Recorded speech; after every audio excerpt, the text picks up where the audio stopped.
recognized symbol of excellence in sports entertainment. Hey, it's Conrad Thompson, and you're listening to 83 Weeks with Eric Bischoff. Eric, what's going on, man? How are you? I am doing well, enjoying another beautiful day in sunny Florida. Looking forward to coming back and seeing you up in Huntsville shortly, and then making my way back to Cody, Wyoming. Well, happy New Year to everyone at home. We greatly appreciate all of your support. You made a great 2020 for our families and our shows and all that we're trying to do here. And we hope that we were a bright spot for you as well, and a needed distraction for 2020. But here's to hoping that 2021 is much, much better.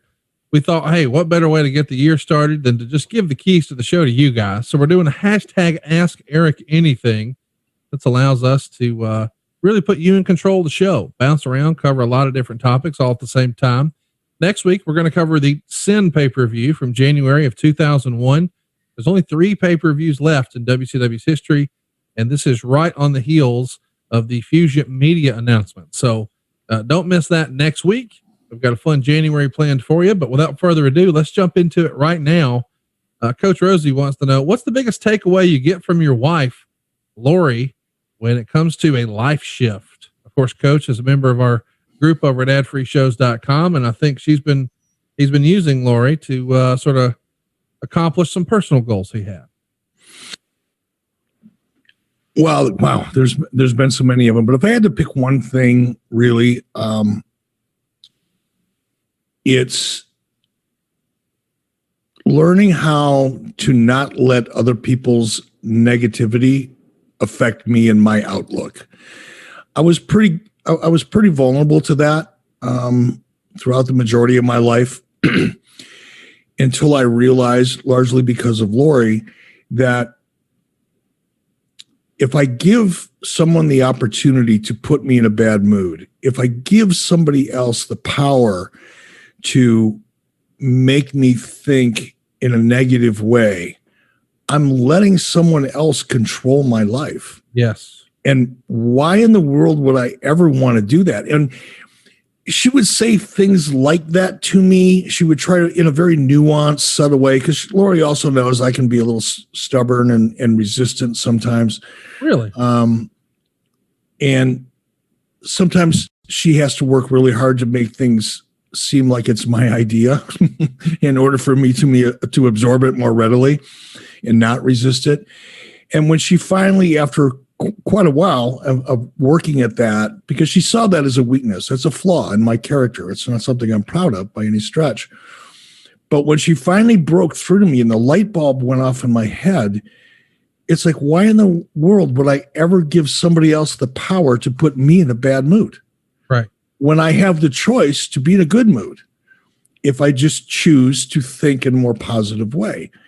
So I think because everything else that I've learned, as a result of being married to Lori for as long as I have and kind of opening myself up and this has not been new. I mean, this is something that's been going on for 25 or 30 years. Just it's been progressive during that course of time.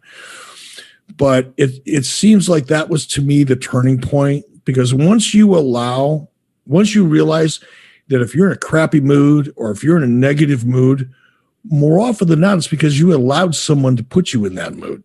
You don't wake up and say to yourself, or I don't wake up and say to myself, I'm just going to walk around, I'll be all pissy today because, it's Tuesday and I hate Tuesdays. So fuck it. I'm just going to be in a bad mood. You don't do that. But when you allow people, and sometimes it's news, sometimes it's what you hear on the radio, it's just life. People you work with, why would you empower them? Why? It's no different than me walking into a bar and walking up to somebody and say, "Yeah, I'll give you $20 to punch me in the mouth." Why would I do that? Well, you do the same thing when you allow other people to affect your moods and your outlook. And that's probably the one thing that I've learned of all the things I've learned. That's the thing I've learned that's allowed me to change a lot of other things in my life. I love the thing you said about you're allowing someone else to control your life. I learned that in my mortgage business when I was first really trying to grow and be competitive in the market. There was a guy who was very well branded here in town and had done a lot of advertising and marketing, and he was sort of a local market leader. And I became obsessed with beating him. I was trying to get whatever intel I could. How many units did they do? And what was their volume? And all those sort of metrics that we keep up with. And then one day when I finally got the information, I realized that we had done a lot more than he had, but it was almost defeating. And that's when I realized, wait a minute, in a weird way, I was letting this guy determine how much money I made. Because if he did, I don't know, 100 loans, I wanted to do 101. Well, I should really push myself to do as much as I could, not be one better than him. Right. And that little bit of a shift made a huge difference for me. So that's some good stuff from Laurie. Yeah, it really did. And again, that's one really important thing that I've learned about myself and about life in general, because I think a lot of people are like that. You know, it's so easy to allow other things to influence your outlook, or my outlook, I should say.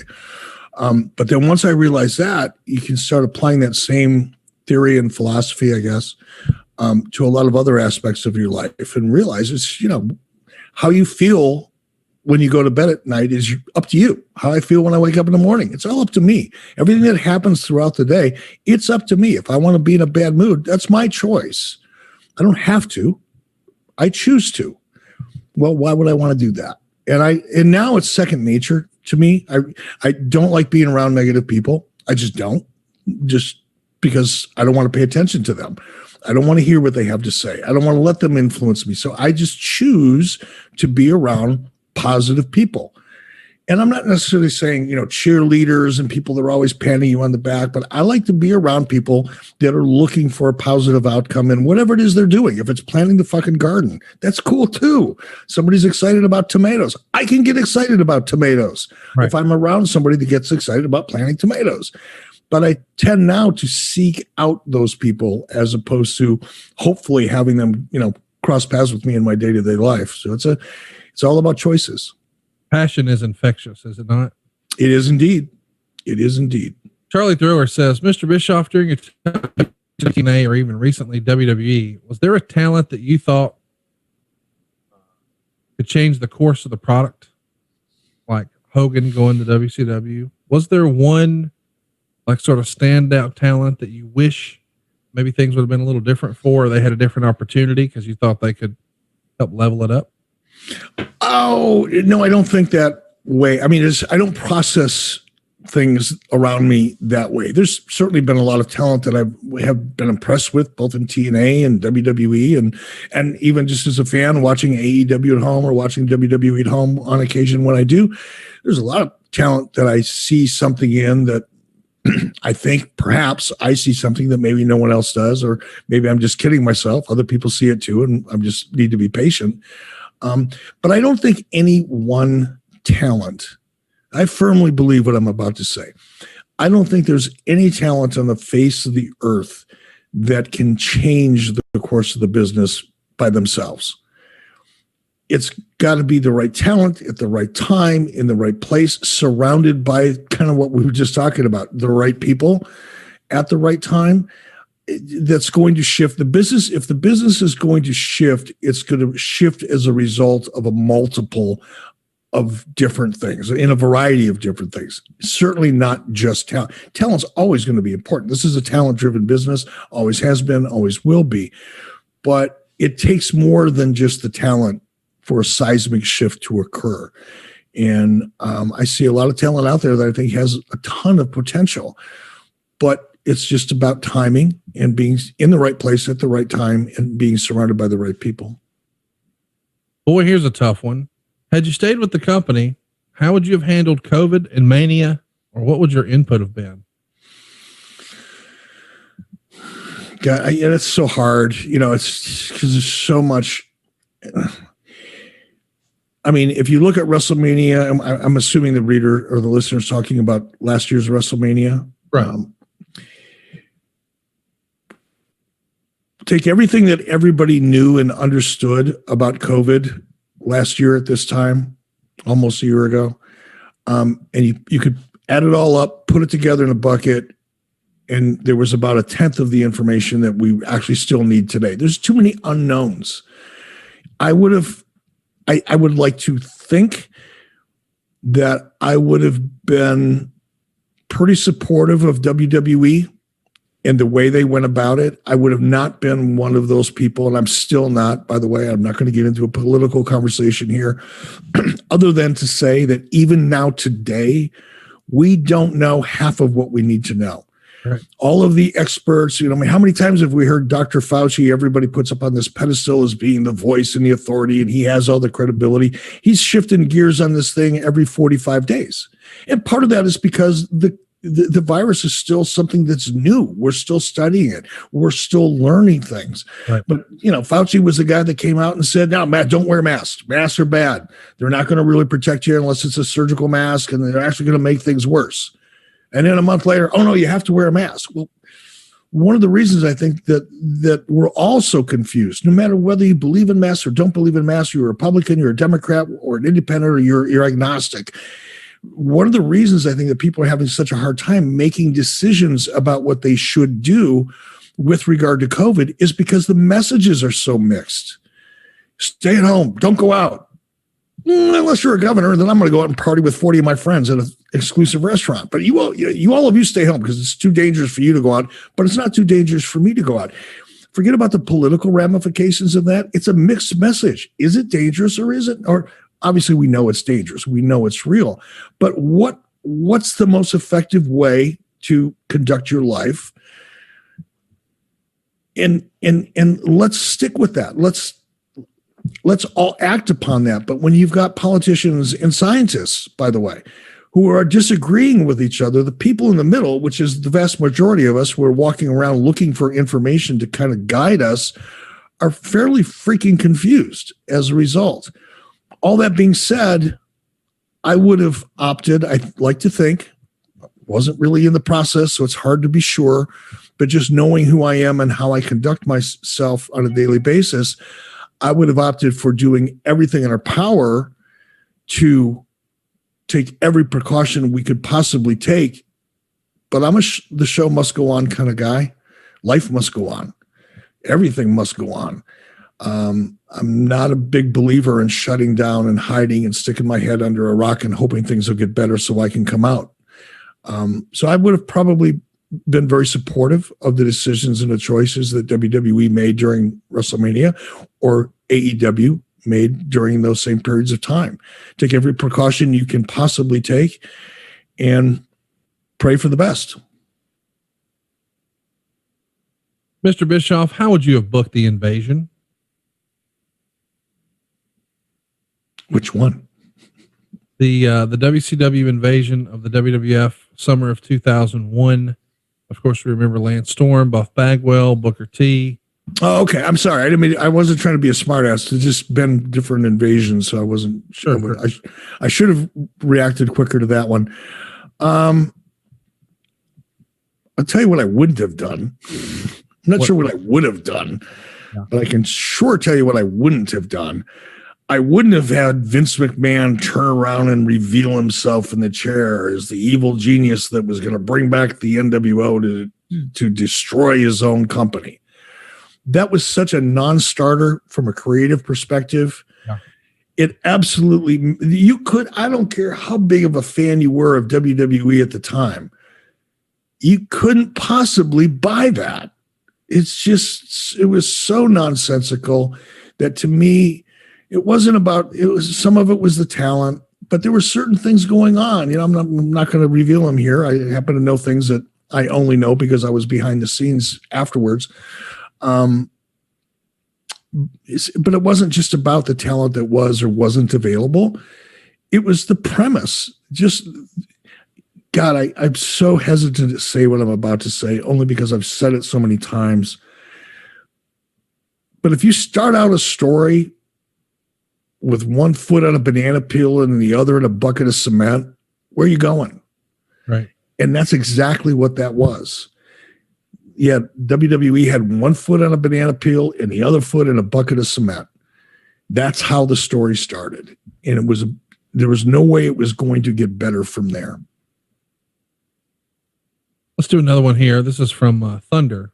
If you had to be dropped on your head, who would you want to do it? A Steiner brother, Taz, Brock, or Medusa? God, I am resisting the temptation to make such a sleazy joke right here. I set you up. That was my bad. It's taken every ounce of discipline I have left in my 65-year-old carcass. But I'm going to let that go out of respect to not only Medusa, who I think has a pretty good sense of humor, but I don't know her husband quite as well. So I'm going to let this one slide. Let's just keep it going. Yeah. I'd have to go for Brock. You know, I would want the physically strongest person on planet Earth to drop me on my head if I was going to get dropped on my head. Because I see a lot of, I see a lot of tombstones and pile drivers, and I just, man, not me. That's one that can really get you jamming all those vertebrae together, coming down your head, compressing all those discs in your spine, your neck, your back. That's a potentially serious issue. So I'd go for the gusto, man. I'd have the strongest guy I know do it. That would be Brock. James wants to know, can you explain the Seven character and what happened when Dustin came out and did the shoot promo on it? I can't. I cannot begin to explain it. I wish I could. And I'm not saying I hated it. I don't remember the promo, to be fair. Right. It might have been a great promo. It might have been a nonsensical promo. I don't know because I don't remember it. I have to go back and look at it. But visually, I thought the character looked pretty cool. Yeah. I don't know where it came from or if it was a derivative of another character or a book or a movie or anything like that. But it looked really, really cool from a visual point of view. But I really don't understand what was behind that character. Mayhem says the USA Network is wanting WWE to be more mature in content. If you were Vince, how would you go about it in today's society? Bra and panty matches are long gone. Some of the DX stuff doesn't age well. Vince now frowns on blood. What would USA consider mature in your opinion? First of all, we don't know that that's true. Okay. We read in a dirt sheet somewhere or online somewhere that that's what USA wants. I don't think we've heard a USA spokesperson say that. So number one, I don't know that it's true, and I'm not sure that it is. For me, though, here I go again. I'm trying every week. I try to think of new ways to say the same thing. I think you can attract a more adult, more mature audience with a more challenging, provocative, and compelling story. It doesn't have to be sex. It doesn't have to be gratuitous violence. I look at some of the best shows on TV right now, and it's because they're really interesting, layered characters involved in really interesting, layered stories. By layered, I mean it's never quite obvious what an intention is. It's never quite obvious what a love interest is. There's always dips and turns, and there's always layers to those stories. And I think the challenge that I have, and I've read, unfortunately, you and I do these things, Conrad, and I have so much fun doing them. I get caught up sometimes, and sometimes I'm overly caffeinated, and I tend to be kind of a in your face type of a person anyway. When I'm having fun in these types of conversations, I typically say what's on the tip of my tongue, and then I think about it. And there's been occasions in the last couple of weeks when people who have covered the things that we talk about, whether it's WrestleZone or Wrestling Inc. or anybody else, and I appreciate their coverage, by the way. And they're almost word for word accurate. They almost transcribe the things that we're saying, so it's not like I'm being taken out of context. And I read some of these things back, and I'm going, oh, that's a little harsh. And it's not exactly what I meant. It's what I said, by the way, but it's not exactly the way I wanted it to come out.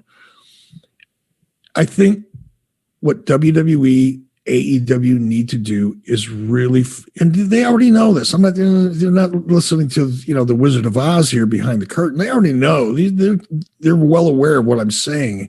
It's how you get there. But I do think that the stories and the storytelling and the way wrestling is being presented currently can improve quite a bit as a means to attract a little more mature. And by mature, I just mean a little more sophisticated. I think one of the mistakes that people make, even people in the business, make. Sometimes it's subconscious. I've heard myself say things sometimes. I go, no, you're wrong. I catch myself and I catch other people in the business. You assume wrestling fans are one type of fan. You assume you know who's watching your show. But how many times, Conrad, have you and I come across people? I know, I'll just speak for myself. When I do, on adfreeshows.com, and we do a promotion like we recently did, where I call fans and I have a communicate. I don't just call and say, hey, how you doing? Thank you very much for, supporting adfreeshows.com. We get into real conversations. Right. And how many times, I can't tell you the number of times I call you sometimes. I go, Conrad, I just got to tell you this before I forget. I was just talking to this guy who was, part of the promotion, and he's a nuclear physicist that works for the Department of Defense, or an astronaut. I don't think we've had an astronaut yet, but I've talked to people that work for NASA. We've talked to judges. Right. I've talked to lawyers one recently, a month or two ago, from Kansas, who was just licensed to argue cases before the U.S. Supreme Court. These are people who are sophisticated and are looking for sophisticated types of stories. Now, not everybody is, and you can't cater entirely to an audience who is super sophisticated and looking for really rich, deep stories, but you can certainly meet them halfway. And I think sometimes the stories and the way, and not so much the stories themselves, but the way the stories are presented don't really appeal to an older audience. And we sometimes assume that everything that everybody wants to see in wrestling is what we've been doing. And it's not the case. They're looking for something fresh. They're looking for something that makes them feel like this thing they love, professional wrestling, that we all love. Everybody that's listening to this, certainly you and I, throughout our lives, professional wrestling has been a kind of an important part of our life. In my case, it's provided a living for my family for the last 30 some odd years. So obviously I have a love for it, but it has to change and it has to grow. And the way we tell the stories, just like dramatic series do, the way sitcoms do, movies do, music does, books do, they have to evolve in order to keep the imagination of the people that you're targeting as your audience. And that's what I think, whether it's USA Network or TNT or Access or wherever Impact is, whatever it is, any network is going to be proud and excited about content, about storytelling, about characters that grow that audience. And I think the only way you can grow that audience is by continuing to make it more interesting. And I think in the case of wrestling, because wrestling is what wrestling is, but you can present it in a much different way. You can be more disciplined in the way you tell your stories. You can be more disciplined in the way you present your characters. And that's really what it comes down to, is first of all, recognizing that you've got a challenge. And once you've recognized it, you've identified it, find a solution, and then be disciplined enough to stick with it for 6 months or a year or 18 months, because nothing happens overnight anymore. You and I both lived through, myself in particular, you were much younger, but, I was a part of that period of time when wrestling went from being in the mid 90s, 94, 93, 94. And then fast forward to 97, it's whoa. Cool. That's not going to happen like that again, because the world has changed. Not because Eric Bischoff was so much smarter than anybody else at that time or anything like that. The conditions were absolutely right for that opportunity for the audience to tap into what we were doing and for it to explode. The world has changed since then. Now it's going to take a longer approach. It's going to take a much longer strategic decision, but not just saying, well, we're going to get there someday. You have to identify what that is and figure out how you're going to get there, and then commit to it and be disciplined enough to stick with it. And the audience will follow. They really will. I forgot the question.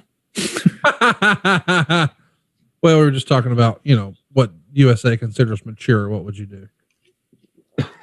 Yeah, I think people, again, just to put a button on it, I think people sometimes when they hear, well, first of all, again, I don't really think that that's true, or don't know if it is or it isn't, I should say is better. But if it is indeed true, and USA or any network wants a more mature audience, it's really easy for people who are not in the industry to go, oh, more mature means more adult. More adult means closer R-rated, maybe X-rated. No, it's not that. More mature is, in my opinion, more sophisticated when it comes to television. When it comes to porn, that's different. But when it comes to television, when I hear somebody wants a more mature audience, they want a richer, deeper story with richer, deeper characters. Let's do another question about the old days. Was there ever a moment in WCW where you tried to bring in either Pat Patterson, Gerald Briscoe, or Sergeant Slaughter? No. That is not to say I didn't covet Pat Patterson. It's not to say I wouldn't have brought Pat Patterson in if I thought there was a Ice Cube's chance in hell of doing so. I didn't really become aware of Pat Patterson's influence on the WWE product until probably 95, 96. And about that same time, I began to understand the relationship between Pat and Vince and just how close they were and how impossible that would have been. So even though I would have wanted to bring Pat in, I also knew at the same time it wasn't possible. And I may have told you this before on a podcast, or I may have told you personally, I'm not sure. But one of the reasons that Johnny Ace, got into WCW is because once I realized, I don't have anybody in WCW that has a Pat Patterson ability or talent when it came to finishes. I was led to believe, and I had enough as many different people tell me that knew Pat, knew what was really going on in WWE, and they all said the same thing. Pat Patterson, when it comes to finishes, there's nobody on the planet better than Pat Patterson. Once I began to, realize that, and also at the same time, like I said, realize that there's no way in hell I was going to get Pat to come to WCW, my thought was, okay, if I can't get Pat Patterson, who else is there out there? Now, to be fair, and I'm going to see Jerry Briscoe that next week, by the way, we're going to hang out here, actually this week, Thursday, as a matter of fact. I love Jerry Briscoe. Jerry's the coolest cat in the world. I can't wait to hang out with him. It's going to be a blast. But I was never given the impression that Jerry was really the same level of finish guy as Pat. Right. That may have been unfair or inaccurate, or maybe I just didn't listen closely enough. But I realized that I needed to find somebody. And if it wasn't going to be Pat Patterson, who was it going to be? Because I did not have anybody in WCW that had the ability. Obviously, we had a lot of people in WCW that had been the booker that had a lot of great ideas, but finishes weren't a part of them.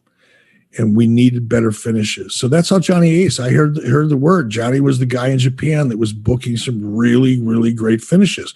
And I went back and looked at some of the tapes and stuff that Johnny had been involved with in Japan. And I went, okay, well, if I can't get Pat, I'm going to bring in Johnny.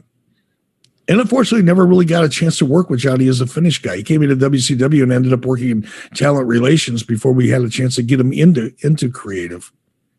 When you were saying the timeline of when you realized what the relationship was like with Pat and Vince, that lines up, once Hogan's there. Is Hogan the one telling you about their relationship? Hogan was a big part of it. Hogan was a part of it. Randy Savage, same thing. Randy Savage thought a lot of Pat Patterson from when it came to finishes. There was no one that I talked to that had worked in WWF or WWE that didn't say the same thing about Pat Patterson. Because I was bitch about it. I would come in and go, God, their finishes are so. We do everything else as well as they do, in some cases better, but our finishes suck. Why is that? There were three. I always used to call them three-dimensional finishes. Not just false finishes. Sometimes it was one of the notes that I made on the previous show that we did. There were so many false finishes in the match that it got to the point where the false finishes just don't mean anything anymore. You become numb to them after a while. They don't have the desired effect that they should. And a lot of times people would, when I'd say, I need a three-dimensional finish. I want 3 layers to my finish. I wasn't very good at articulating what I wanted because I wasn't an in-ring guy. That wasn't my forte. I knew what I wanted, but I didn't really do a good job communicating what I wanted. And the people around me all thought, oh, we just need more false finishes. It's not false finishes. It's a shift just when you think the movie's over, not vis-a-vis a false finish, but another element in the story and the body of the match. Whoa, no, it's not over at all. And there is more hope. It's hard to articulate, but I know what I know what I see when I see it. And we weren't seeing it. And that, like, again, that's why Johnny got into WCW. Great question here we've never touched on before. Davey says, if you were unsuccessful in selling Hogan on being the third man in the NWO, and you had to go with Sting, which you've explained was your backup plan, would he have still been called Sting, or would you have started to refer to him as Steve Borden to fit in with the realism of Kevin Nash and Scott Hall? And would he have continued to wear face paint, or would he have gone sans paint really for the first time? Damn. Who gave us that question? A great question, and it's from Davey P. Thank you, Davey, for putting me on my ass on that question. Man, that's a good one. Here's the honest answer. I don't know. I just, because I hadn't thought about it. Now, in, a little bit of a defense for myself, the idea of getting, once Sting agreed to be the third man, it was literally within days that I ended up getting a phone call from Hogan and flew out to California. So I hadn't spent a ton of time thinking about or communicating with Sting about the best way to present this new character. It's not, I knew I would have had to think about it, but we hadn't gotten to that point yet. So what I'm about to say is what I hope I would have done. Okay. I'm going to take the easy way out here, but it's the only honest thing to do. In retrospect, I would not have wanted to see him in face paint. That I'm absolutely sure of, because that was the idea behind the NWO, was to make it more real and believable. And the face paint would have been so miscast within the NWO, would not have fit at all. I probably still would have stuck with the name Sting, just like we stuck with the name Hulk. We didn't call him Terry. We stuck with Hulk Hogan. So probably sans paint, without the paint, but more likely than not, he would have kept a Sting persona. But I think everything else about him would have changed. He would have gone from, the glittery, more energetic character to something a little darker and more real. Tyler says, do you have a favorite moment with Roddy Piper? I do. And it didn't happen in the ring. It happened backstage at an event when I walked into my dressing room, and Roddy was sitting in my dressing room with my then probably 14-year-old son, having a conversation. Neither one of them even realized I walked into the room, and watching Roddy talking to my son like he was the most important person, like talking to my son, like my son was the most important person in the world at that particular moment, was and is still important to me. Thank you for sharing that. Josh says, why didn't you ever bring Rena Miro into the company while Mark was under contract? God, I don't know. I've asked myself that question a million times. Honest answer is Johnny. I'm not going to speak for Johnny. I never got the impression that Johnny wanted Rena around the business all that much. They had a young kid or two, I believe. Can't remember. At least one very, very young child. And Rena was so, I visited Mark at his house. I had gone to Mark's house to watch a Tyson fight or two and socialize with Mark and Rena. But I never got the impression that she would have even entertained the idea of stepping out in front of the camera. She was the shyest, most private, polite, but private person I had ever met backstage. And it just would not, I just can't conceive of a moment where I would have said, I got an idea. Right. Let's put your wife out there with you. She was very conservative, very very private.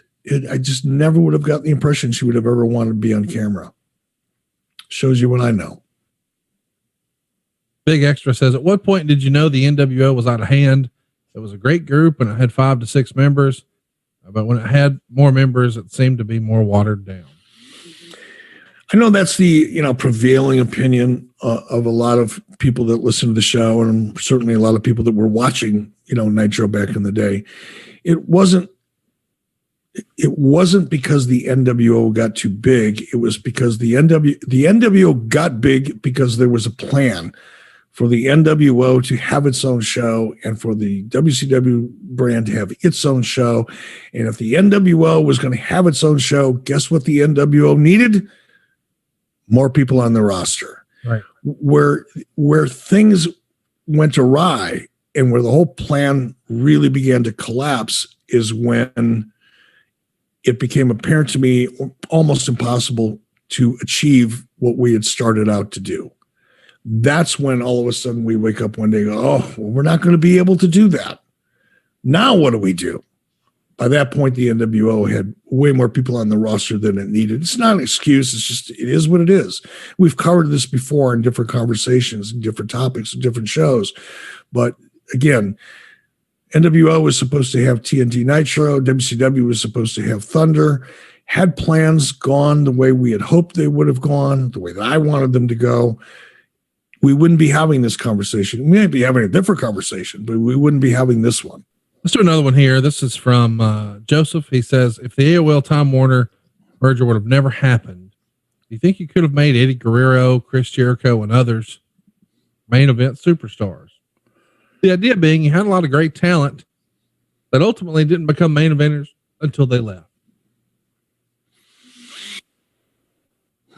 I don't think the AOL Time Warner merger had anything to do with the timing of Jericho, for example, becoming a main event talent. I think in fair, that was on me. That wasn't because of the merger.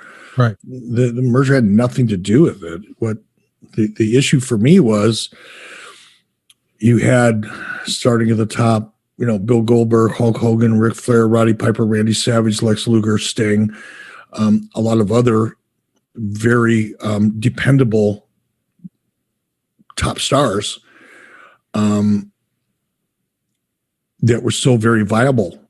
And it would have been difficult. It's hard for me to imagine a scenario where I would have said, okay, let's take a chance on a Chris Jericho. Let's put Roddy Piper over, and Roddy's not even a good example because even Roddy knew he was on a limited, schedule at that point. But between Sting and Goldberg and Savage and so many of the others that I mentioned,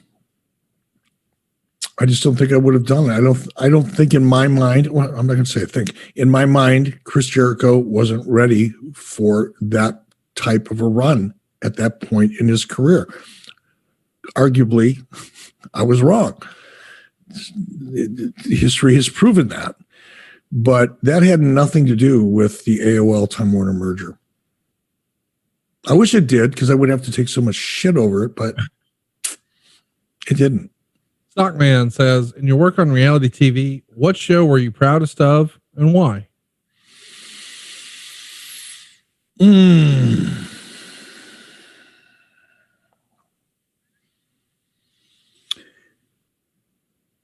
That's a tough one, because for me, reality television was simply transactional.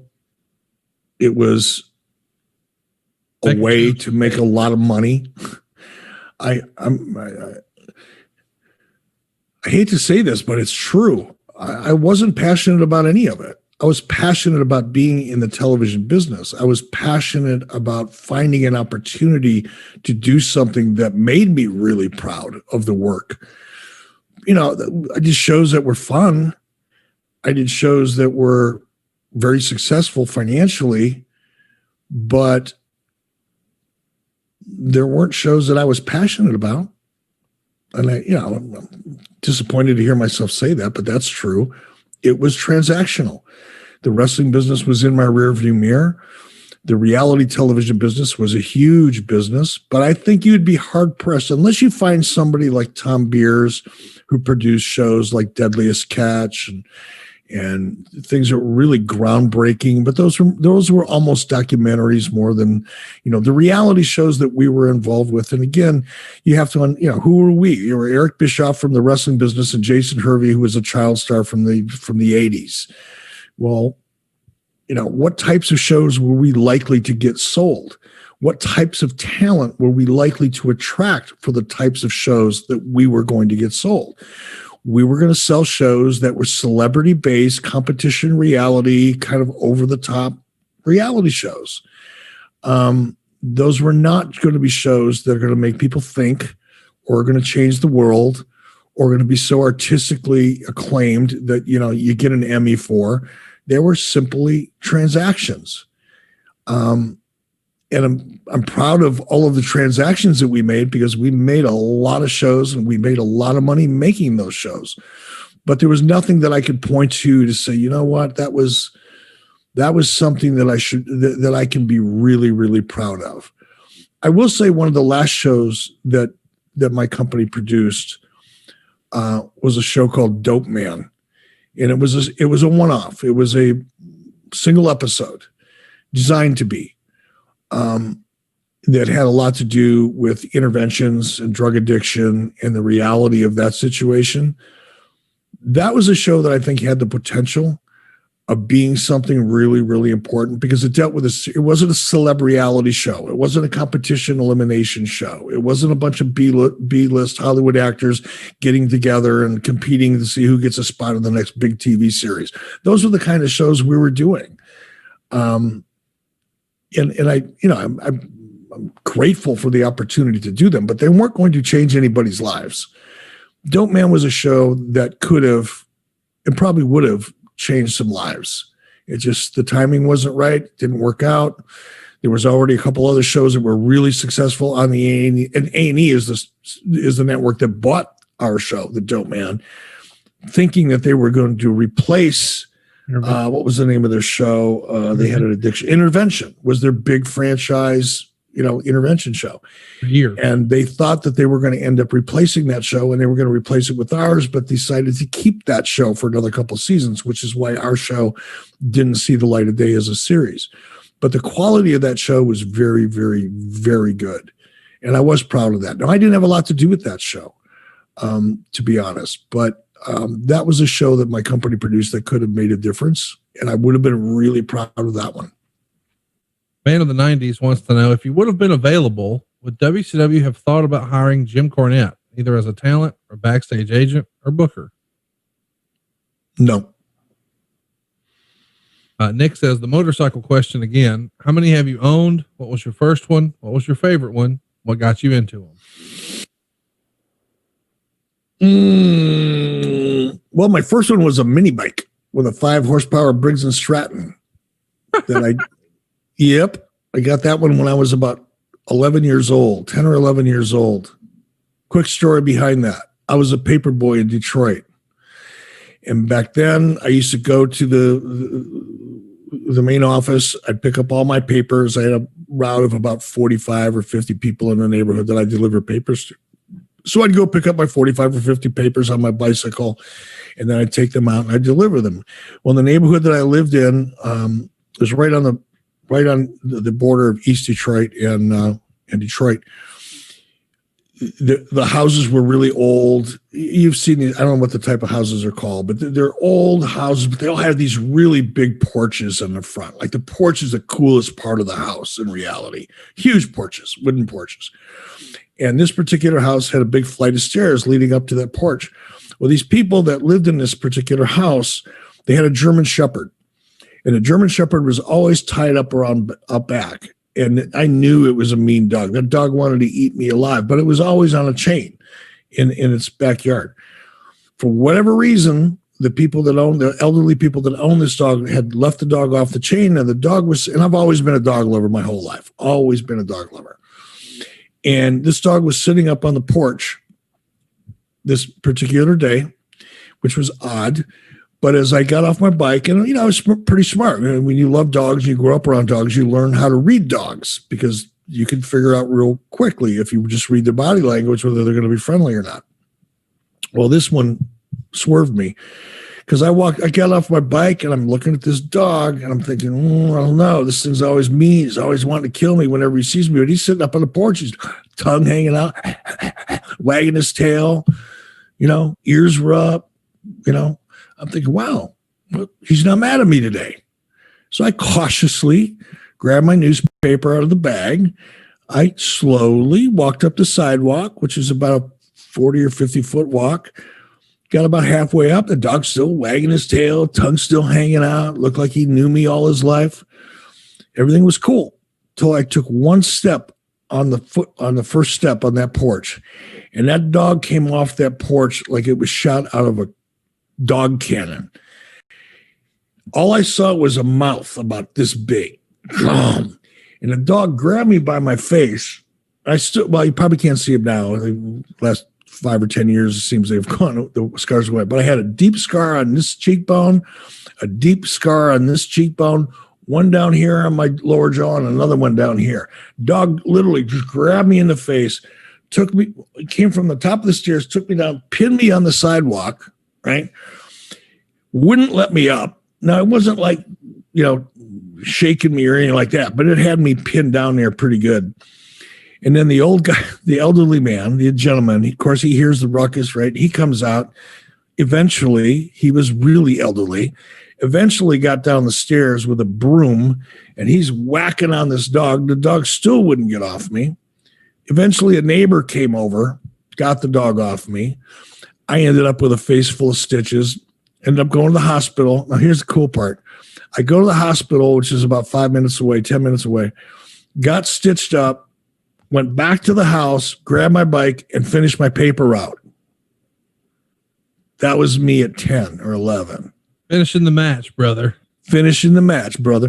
But the end result was my mom and dad sued their insurance company, right? They had a homeowner's insurance that wasn't coming out of their pocket. But anyway, not that would have mattered. My mom and dad would have sued them anyway. But the way it ended up, eventually, a couple of years later, we got I don't know what it was, like $4,000 or something. It was, by today's standards, insignificant. But I got a piece of that. And my dad said, you can get anything you want. What do you want to get? And I got my first motorbike. From there, I went to a Honda 160 Scrambler. I got that bike when I was 14. And I drove it to work. I didn't have a driver's license. I was 14 years old. Just by the time I was 15. No, 14. So Minnesota. Just got to Minnesota. And I used that bike to drive to work and back.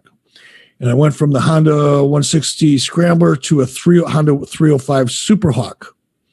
And from the 305 Superhawk, I went to a Kawasaki 500. Now, this was in the early 70s. Kawasaki 500s were considered the fastest commercial bike you could buy. I was still in high school then. From there, I went to my first Harley. It was a 1974 Harley Super Glide.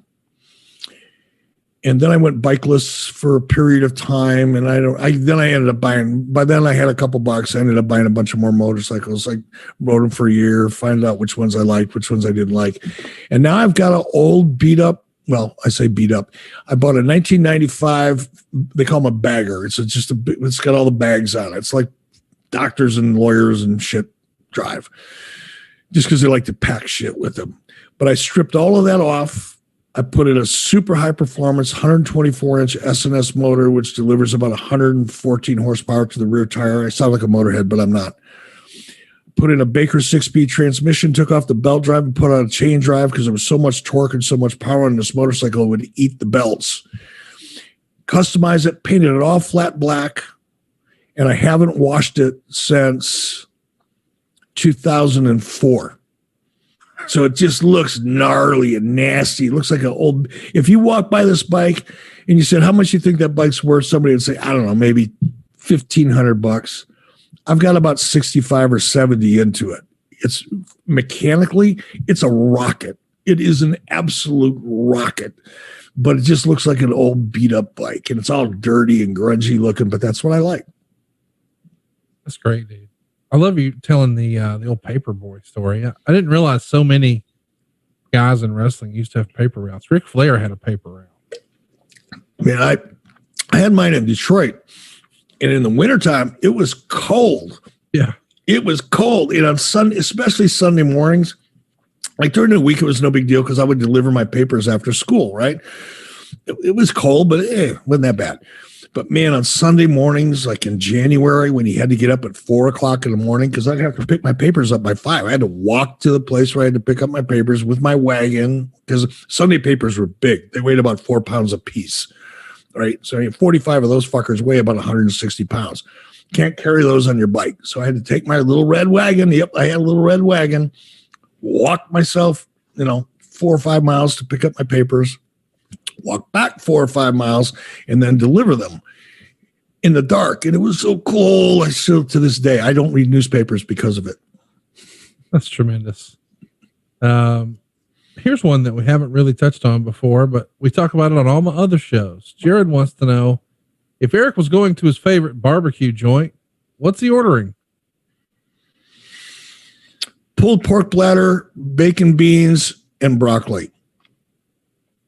I love pulled pork. Not on a bun, because the bun just takes up space.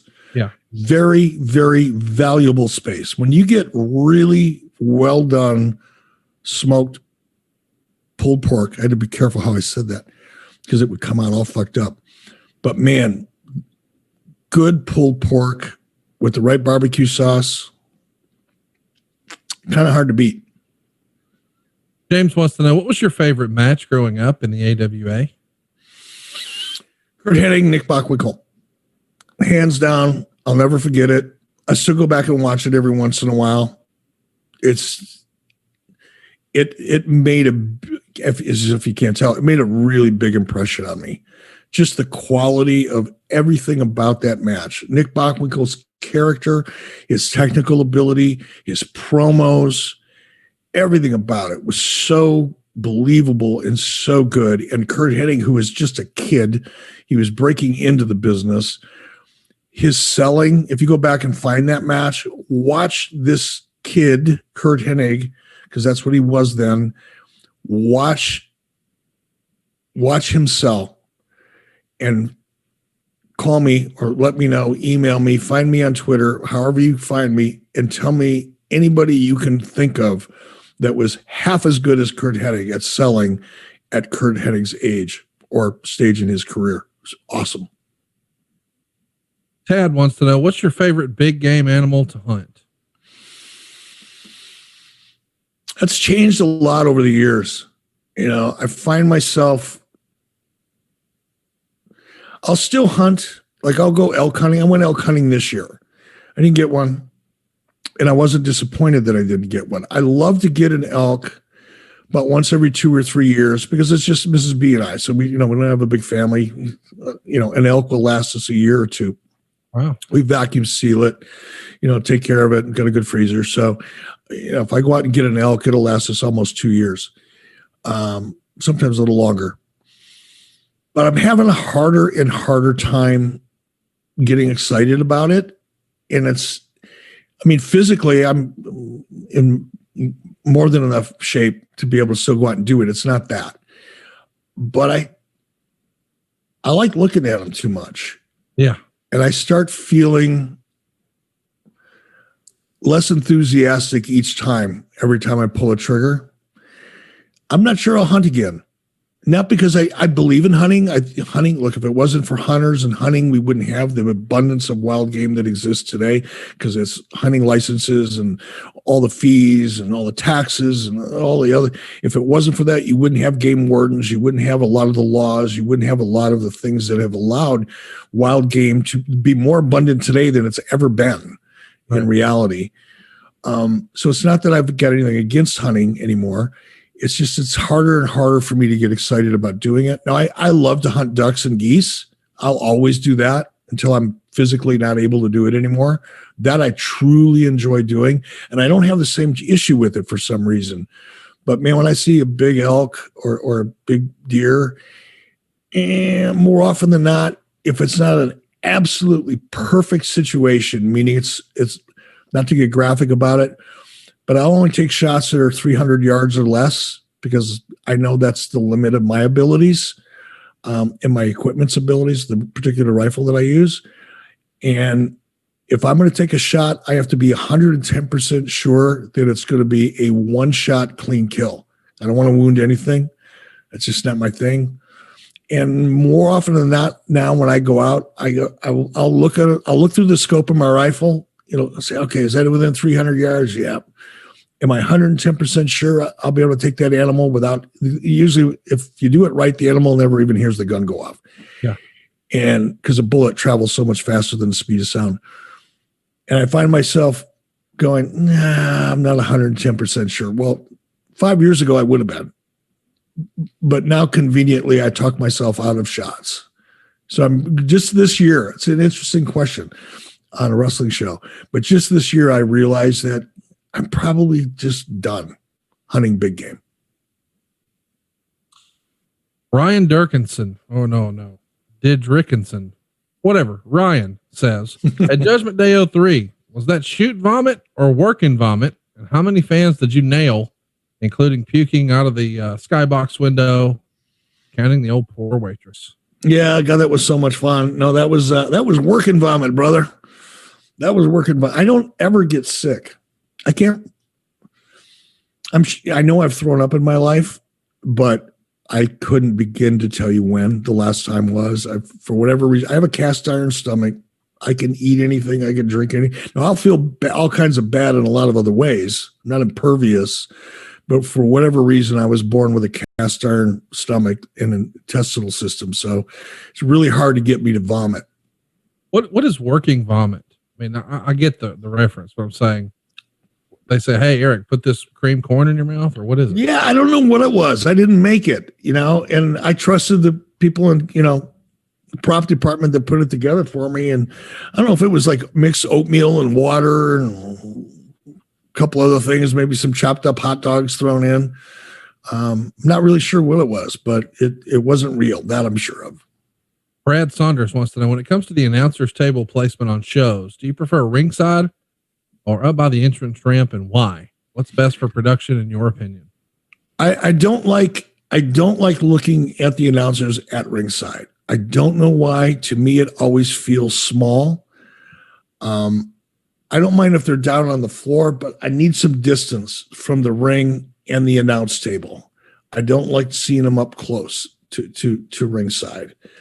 And I can't tell you why I feel that way. I just do. I preferred them the way we had them in Nitro, where your announce booth was far removed from the ringside area, and was kind of looking down towards it.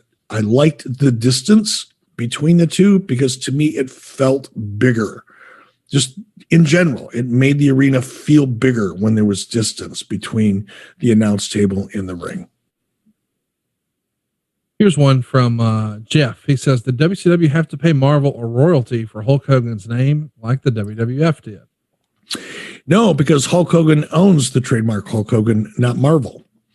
Hulk Hogan and his attorneys and Marvel reached an agreement prior to Hulk coming to WCW that gave Hulk Hogan the rights to use Hulk, as long as it was Hulk Hogan, in a wrestling-related environment. So I didn't have to pay Marvel anything. That was something that Hulk and Marvel had come to an agreement with prior to Hulk coming to WCW. Here's one more modern. Clint wants to know, how do you feel about Sting signing with AEW? What would be the best use for his talents for the company at his given age? First of all, I'm thrilled to death. I'm very excited for Steve Borden, the man who plays Sting, because I think it's an opportunity for Steve Borden to, much like I wanted to do when I went to WWE the first time as a talent, when you have an opportunity to end your career on your own terms, or at least with an opportunity to end it on a positive note, as opposed to a negative one, that's a gift.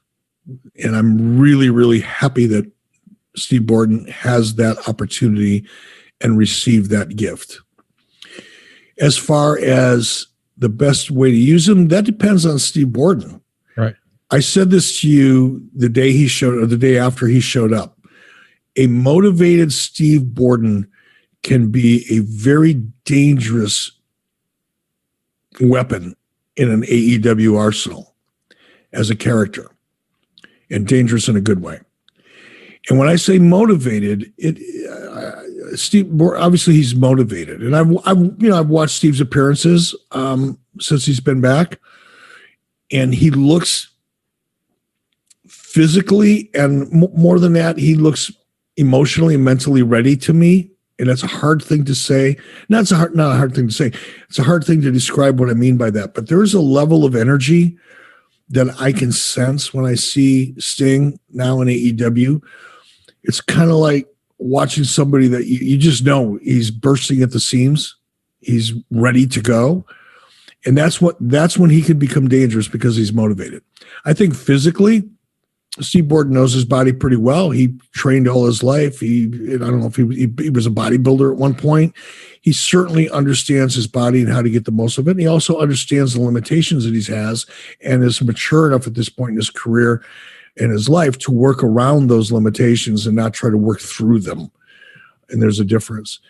I think if Steve Borden is ready to get in the ring and have a match, he'll find the right situation in AEW to end his career the way he wants to end his career.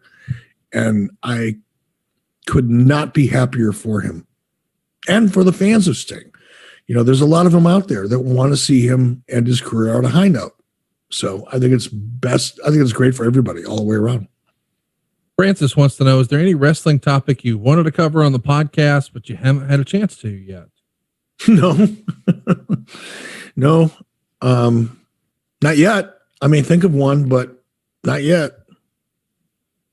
Francis also wants to know, did you ever get any interesting or memorable Christmas or birthday presents from the boys, Ted or Vince?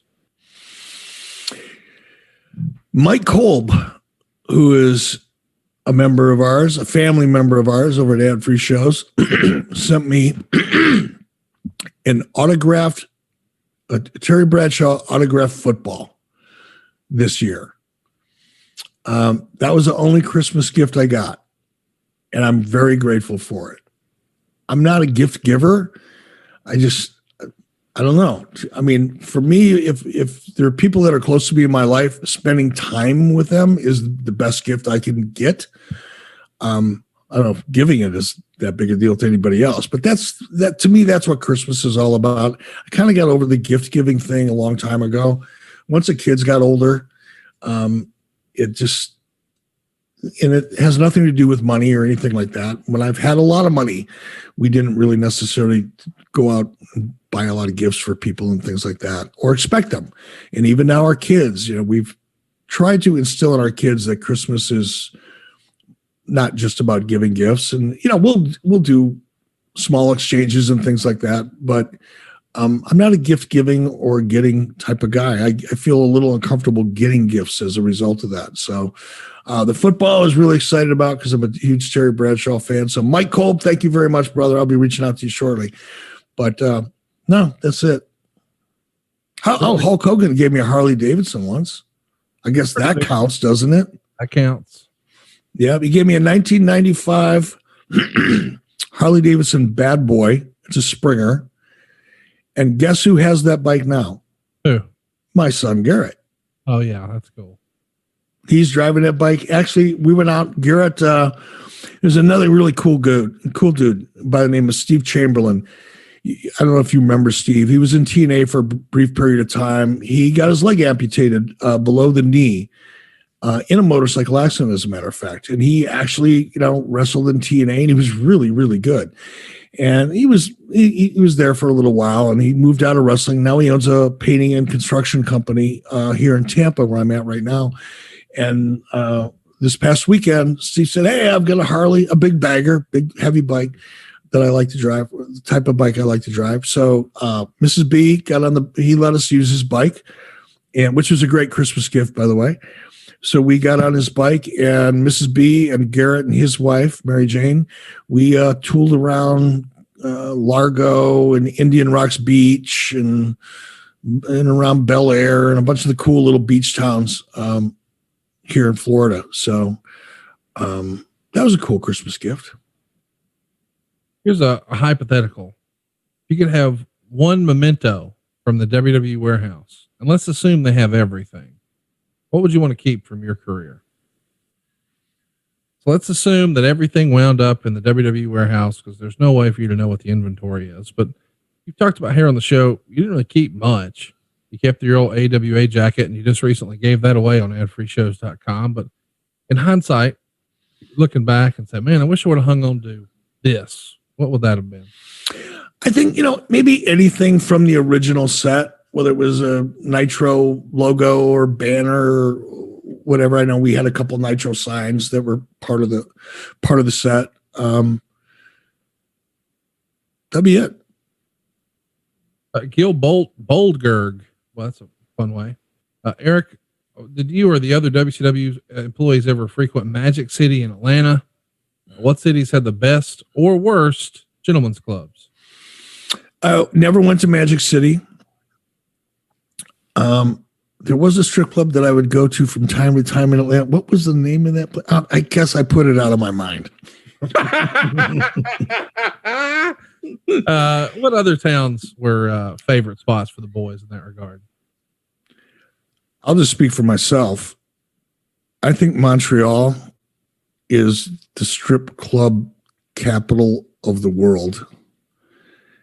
I love Montreal. I thought about moving there for a while, but not because of the strip clubs necessarily, but the food is really good in Montreal too. When you got a city like Montreal and its beautiful architecture, some of the hottest strip clubs in the world, and great food, come on, it called my name. But no, Montreal, hands down. The real Chris Hughes wants to know, Eric, do you have any stories about working with Kane? Not stories so much, memories, a couple, and they're only significant to me. Like if I share them with you, you'll go, well, that's not a big fucking deal. But to me, it was. I think we were, I don't know if we were in a program together or not, whatever, it doesn't matter. And when I say program, that wasn't really in a program. I ended up in a match with him once, maybe twice. But we were both in a town somewhere in Ohio, I think, and we were promoting something, obviously a WWE event. And we started talking history and politics and books. And I realized that Glenn Jacobs was probably one of the most intelligent people I'd ever engaged in a conversation with. He is a very, very well-read, very knowledgeable individual. And I guess it stood out to me because I never really got, working. People don't realize, in my situations in particular, when I was in WWE, I'd show up, I'd fly into town on Sunday night. I'd go to the building at 11 o'clock Monday morning.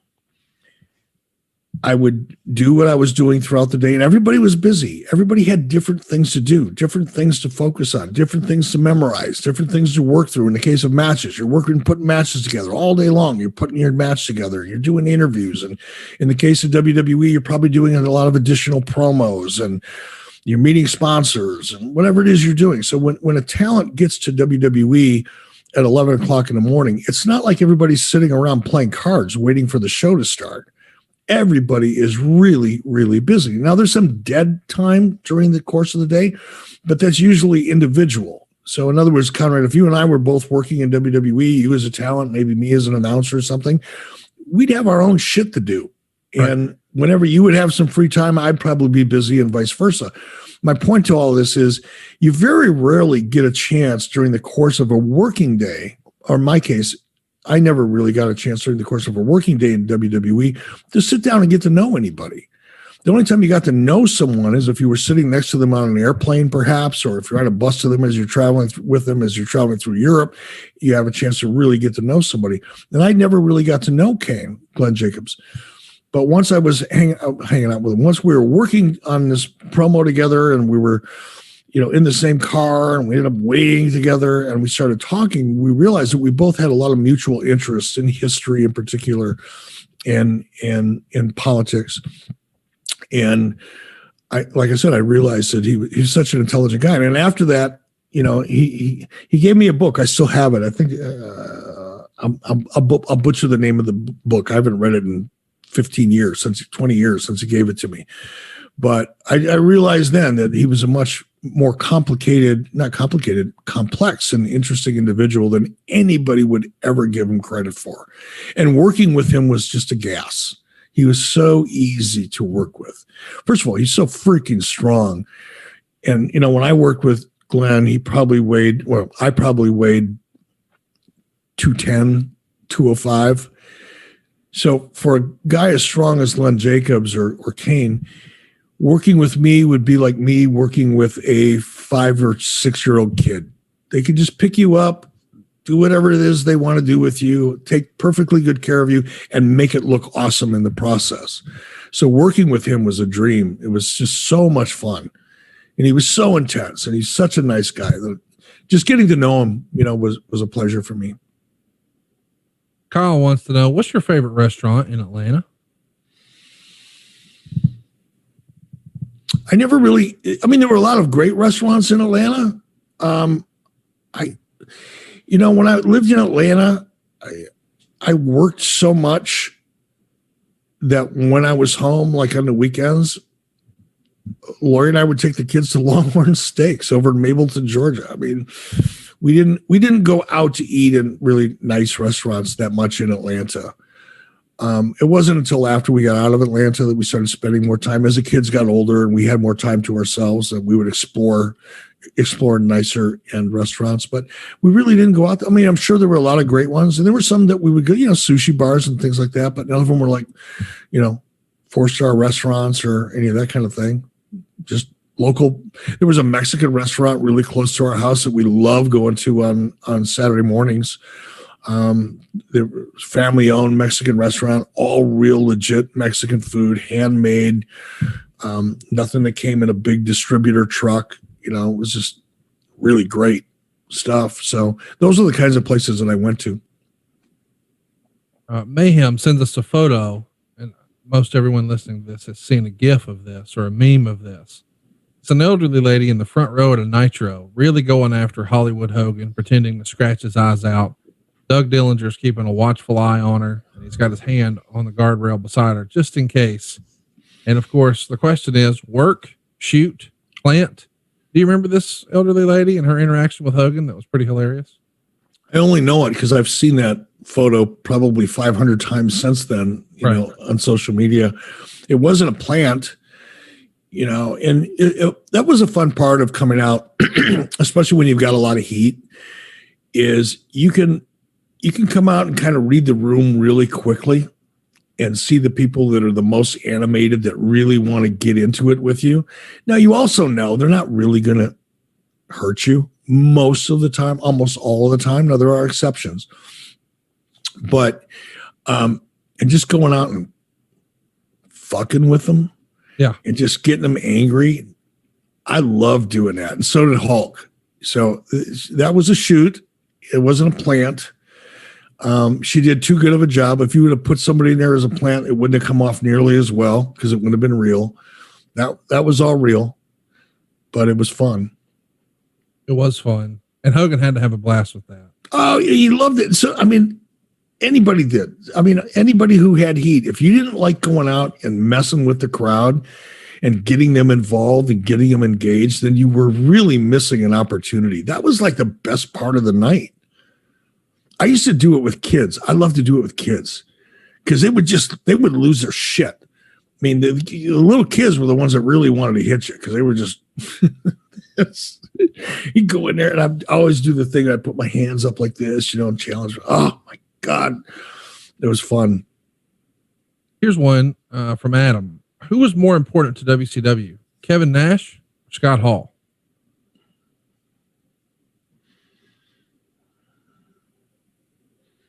That's hard to say because they were both important in different ways. But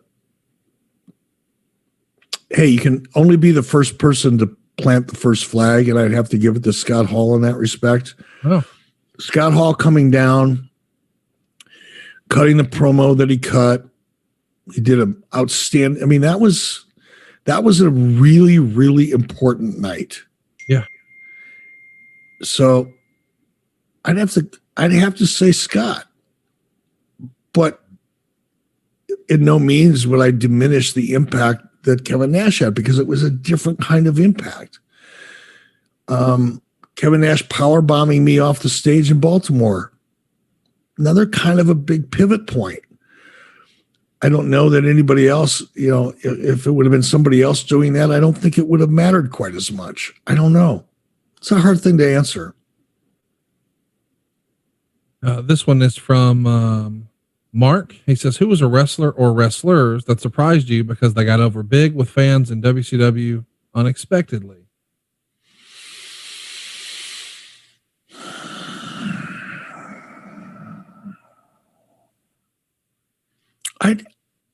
I know this is going to sound weird, but I'd have to say Bill Goldberg. Nobody expected Bill to get over the none of us. None of us. Keep in mind, Bill Goldberg came out in dark matches just so we could kind of get an idea of how we'd react to a crowd. Right. We had no idea the type of reaction that he was going to get coming out in dark matches. This is like 3 weeks after he'd been in a power plant. It was okay. He's big. He's got some great athletic ability. Maybe we can do something. Let's send him out in a dark match and see how he does. Holy shit. And I know that sounds weird because one would assume, well, he's Bill Goldberg. You would expect him to get over. No, you wouldn't. Right. Nobody else had ever gotten over like that fast. So it would be unrealistic to say that you would expected it. But I'd have to give it to Bill. I mean, that was a freaky situation. Bill was, has there been anything else like Bill since Bill? I don't think so. Has there been anybody that's come out of the chute and had as much impact on the wrestling business as early in their career as Bill Goldberg? I don't think so. I don't know. Maybe I'm wrong. Chris Carpenter wants to know, what was your favorite belt design? I just like the old big belt. I'm a traditional kind of guy. I like belts that feel like they're actually important and they mean something. The big gold belt to me it's the belt of all belts. There's never been anything as good since. I agree. Latasha says, Eric, if you had the chance to be a GM of a wrestling company today in 2021, which one would it be and why? Now, of course, she means on air. And by the way, shout out to Latasha being one of our 5 listeners of the female gender. Welcome to the Testicle Festival. Yeah. We're going to count SmackDown, Raw, and NXT as separate brands, even though they shouldn't. I don't know. It's all in my rearview mirror. I have no desire to do any of that anymore. I miss performing. Don't get me wrong. I love to it, but being a general manager it's a very limited character. Yeah. It's just, and I'm struggling because I'm trying to figure out a way to say this without not sounding like an arrogant prick. Well, let me say it for you. You're over it. You did it in WWE and you were done with it when you left there. And not because I didn't enjoy it, but because I did all there is to do. Yeah. And as a talent, the last thing you want to do is go out there. I mean, I see it. I've thought this through. I really have. Here's what would happen on any show. I go out there, it'll be a huge reaction. Right. It would. And I'd be great at it. And for about 3 weeks, people would be excited about it. And about a month after that, it'd be going, oh, this again. Yeah. Been there, done that, because there's just no scenario you can put me in creatively as a general manager in that role that isn't a derivative of something else that's been done 3 dozen times before. Right. And the fans would lose interest so fast, and that would be disappointing to me. And that's why I say I wouldn't be. It's not that I would love to go out there one more time and be a performer. I would. I'm a whore for that. I just am. I love doing it on a personal level. I would be so excited to do that until I got the feeling from the audience that they weren't excited, and then I'd be depressed about it, and I'd be sorry I did it. So when I say I'm not interested in doing it, it's not because I think I'm too good for it, or I don't think anybody else is worthy of having me, or any of the other things that some people will want to read into what I'm saying. It's because I know I would disappoint people after a period of time, and I don't want to do that anymore. I mean, said plainly, the GM thing's just played out, right? It's a doom. For me, it is. Now, maybe somebody else can come along. Look at Adam Pearce is doing a good job with it. Well, but he's not being, just in my opinion, he's not trying to be the sort of heel GM. And I think that's really what we're talking about here is, the character that's really trying to ruin the heels. I mean, ruin the baby faces. Good time. That's not really his role, right? No, not yet. But he's. Okay. You know what I like? What Pierce? First of all, he's just really good in the role. He's very natural. It feels like he's just kind of been tucked into that role, and feels like he's been there forever, but he hasn't. It feels so organic and so natural that it fits and it flows. Now, as time goes on, he can become more of a character, either more of a babyface GM or more of a heel GM, whatever. But whatever it ends up being, it will feel very natural. It will feel fresh because of the way they started it. Act 1. How important is Act 1? We're going back to the same old shit I talk about all the time. It's the beginning of how they're doing it that is going to end up defining the potential that character has. But it feels so real and so natural for him that if something happens and all of a sudden he has to come down hard on heels, it'll feel believable and real. Or if he has to come down hard on a babyface team or a babyface individual, it won't feel forced. It will feel organic. And because of that, I'm interested in it. And I'm interested in how he performs. But for me, because of my history and who I've been on camera, I wouldn't have that opportunity to play that role. And Adam can still get physical. Not that I can't, but it won't be believable and it won't be entertaining to watch, where someone like Adam could. And that gives him some dimension as a GM. He's an authority figure that can actually stand up for himself in a physical situation, and it won't feel forced or unbelievable. Whereas someone like me, who's buying that? And the cerebral mental game shit, fucking the baby faces. God almighty, how many times have we seen that? Here's a silly one. This is from Jared. Did you ever want or ask to get your Did you ever want or ask to paint your face and be an honorary juggalo with the Insane Clown Posse? And if so, what would have been your Faygo of choice? First of all, there's nothing wrong with Faygo. I grew up drinking Faygo. You're a Detroit boy. I'm a Detroit boy. So Faygo's kind of like Borden's milk. When he used to deliver milk to your house, Borden's Dairy was the place that delivered it. It had a picture of a Daisy the cow on it with a sunflower around Daisy's, face. That was the logo. That's just Detroit. And Vernon's ginger ale is another Detroit one. But no, I never thought I'd fit in that Insane Clown Posse crowd. Love and respect the guys. Grateful for the opportunity to have to work with them. They were professionals. Everything went great. But I don't see me at an Insane Clown Posse event. I just don't see it happening. I don't know why that tickled me, but it did. Anthony Murray says, Mrs. B isn't the original Mrs. B. You were married before. What happened to her, as nothing was mentioned in your book? None of anybody's fucking business. How's that? Roll Tide on that.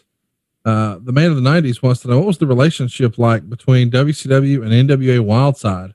Seems like if WCW had lived, that could have been a developmental territory.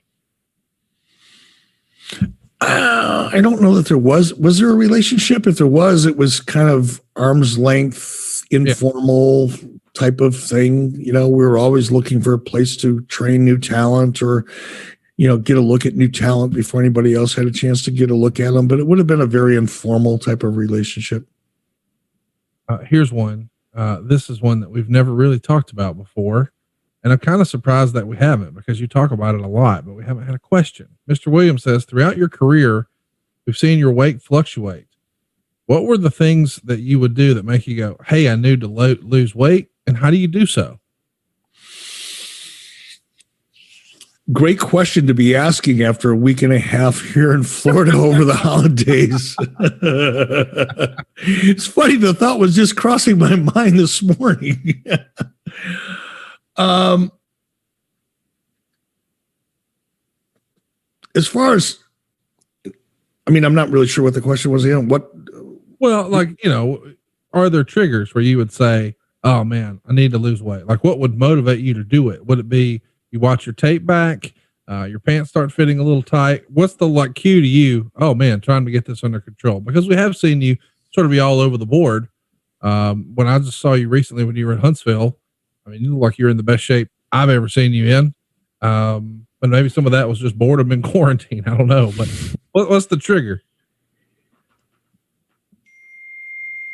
For example, I stepped on the scale yesterday, and I think I put on about 7 or 8 pounds since we left Cody, which was December 8th. So it's been now 3 weeks or so. And I put on about 8 pounds. Most of that I probably put on, literally over 4 or 5 days over Christmas, because all we did was eat and drink. For me, it's how I feel. Like, the heavier I get, the less energy I have. I start feeling sluggish. I don't feel like doing anything physical. And I really enjoy, sounds like an old man thing, but I really enjoy taking my dog out for really long hikes, especially when we're in Wyoming and we're up in the mountains and you're kind of working at it. I just love the feeling I get when I do that. And when I'm too heavy, I'm 5'10" and a half, and I'm not a big boned person. Right. My ideal weight should probably be about 175 pounds, maybe 170. Right now I'm carrying about 200, a little over 200, and I'm feeling it already. So I'll get back down to about 180, 185 here in the next month or so. And it's not vanity. It is a little bit, because I'll get, and here's the other thing that happens. I'll say, nobody's calling me to do TV anymore. I'm done with that. Don't have to worry about how I look anymore. And I'll blow up to 225, 230, and my phone will ring. Yeah. You idiot. Now I gotta go hardcore DEFCON 5 Navy SEAL kind of bullshit, just so I don't feel like a complete idiot showing up on camera.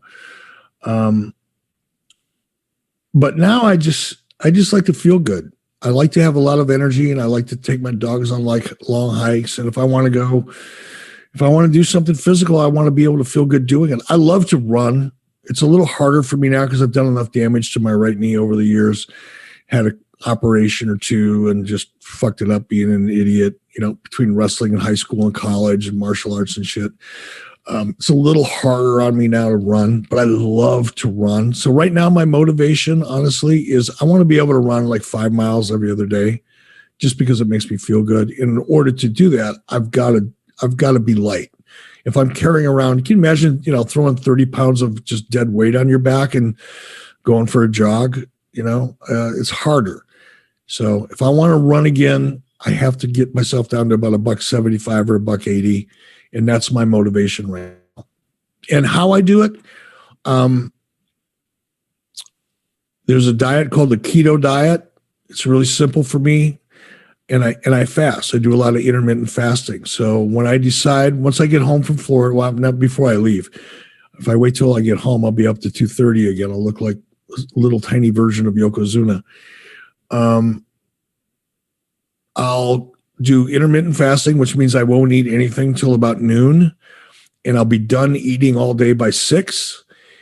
And I'll eat food that's high in nutritional fat, and not bad fat, but nutritional fat.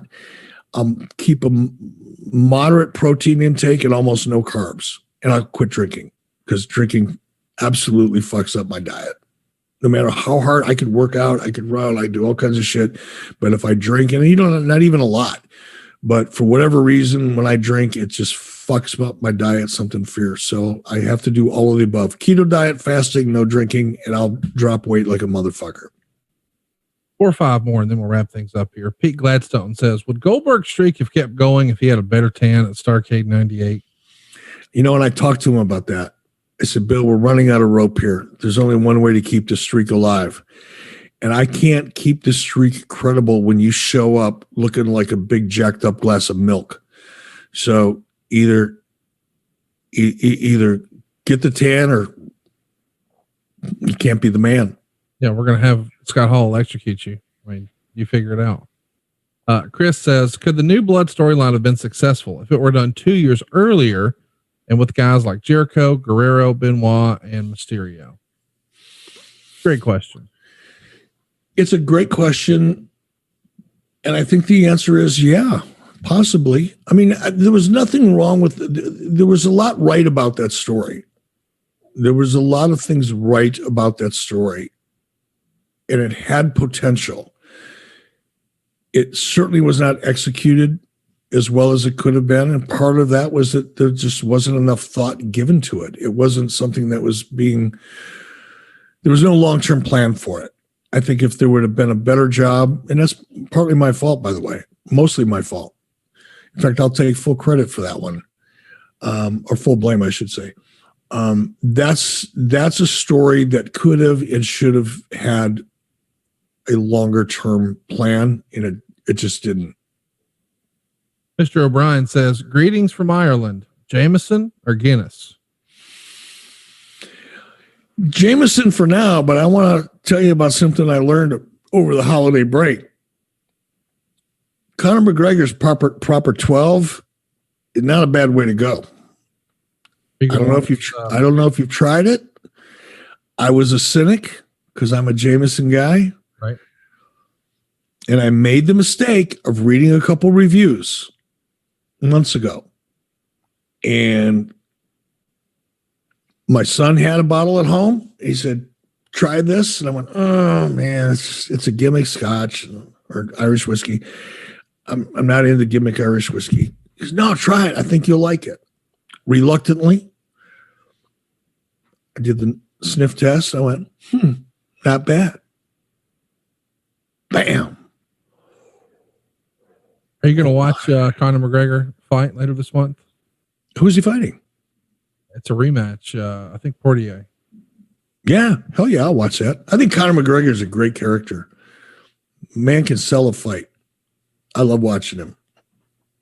Let's do a few more here. Kyle wants to know, any performer ever attempt to get physical with you during a creative disagreement? I think Kevin Nash came close once or twice. Any stories there? No, nothing came of it. No, not that I can think of. I mean, physical. I think Kevin may have wanted to for, split second or two, but he was too smart for that. Nothing good would have come out of that. He would have felt horrible about it as soon as it was over. And I would have been much of a challenge for him. So he wouldn't have gained much out of that. But no. Here's one from Live for Greatness. Why did Nitros in the NWO era always end in brawls? Because everybody was always so pissed off. They were just hot all the time. Everybody wanted to have all of the attention. Everybody wanted to be in the main event. Everybody wanted all the leverage. Everybody wanted all the influence. And it just wasn't possible to make everybody happy. So they just tore it up. I don't know. Brother, I don't know. Here's the, I'm trying to make a fun answer out of that. I can't, obviously. The idea, I think, with Nitros were to leave them hot, leave them wondering what was going to happen next week, leave it kind of open-ended. I preferred to go off the show with action as opposed to going off the air with dialogue or announcers. I liked leaving the shows hot, and it was often best to do that in a pull apart or some kind of a schmaz in the middle of the ring. A cliffhanger, if you will. Last one. Anthony says, say the AWA never went out of business and you took over. What would you have done if you took control of the AWA? Well, that's some fantasy booking right there. Yeah, I'm gonna have to let that one slide, brother. That would take some time and some thought and a bong. I don't know. I would have to really give it. Well, you won't need a bong for next week. We're going to be covering WCW Sin. It's the January 2001 pay-per-view in the home stretch of WCW. Stick around for later in the month, though. We're going to do a fun little crossover that we're going to tease with you next week. I'm not going to tell Eric what it is. But we'll be back on January 25th with Clash of the Champions 32. We've got a lot planned for February as well. We're going to cover a TNA Against All Odds 2011 pay-per-view. Of course, the Super Brawl Revenge, which was the 2001 version of Super Brawl. Harlem Heat will be on the docket, as will Ernest Miller and Vern Gagne. Lots of great profile pieces coming your way in February. Of course, you get all these shows early and ad-free, including video of the show we're doing right now and all our other shows. It's adfreeshows.com. And if you'd like to ask a question about next week's episode for WCW Sin, you can go find out right now over at 83 Weeks. He's on Twitter at eBischoff. I'm there at Hey, it's Conrad. And we're out of time. We'll see you next week right here on 83 Weeks with Eric Bischoff.